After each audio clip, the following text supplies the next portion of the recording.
Sir, can I tell you something? Of course. What is it? When I speak English with my friends, they laugh. I feel shy. I feel I am not good. My English is weak. I understand. It's normal to feel that way. Everyone makes mistakes when learning a new language. Mistakes are good, they help you improve. But sir, they speak very fast. I cannot understand them. When I try to speak, I forget words. That's okay. You are learning. Learning takes time. Let's start slowly. We will use simple English and short sentences. Okay, sir. Let's start with simple present tense to talk about your daily routine. For example, I wake up at 7 o'clock. Now you try. I wake up at 7 o'clock. Excellent. What do you do after waking up? I brush my teeth. Very good. Now say both sentences together. I wake up at 7 o'clock. I brush my teeth. Perfect. What's next? I wash my face. I take a shower.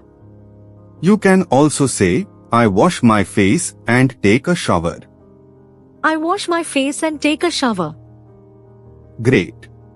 Then, I eat breakfast. I drink milk. excellent.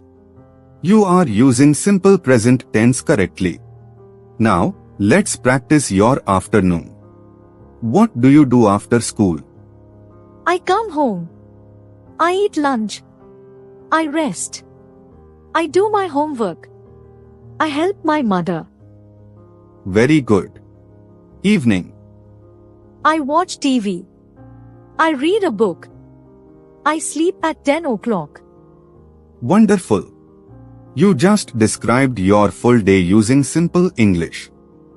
Sir, sometimes I forget words or get nervous. That's normal. Speak slowly, smile, and use simple words. Even if you make mistakes, keep talking. The goal is communication, not perfection. Sir, I want to speak English with my friends without feeling shy. You can. Start with small sentences. Ask simple questions like, what do you do or what do you eat for breakfast? Then answer with short sentences. I understand, sir. I will try. Excellent. Practice every day. Talk to yourself in English. Repeat sentences aloud. The more you practice, the more confident you become. I will speak English every day, sir. I want to be brave. That's the spirit. Small steps every day make a big difference. You are improving, and I am proud of you.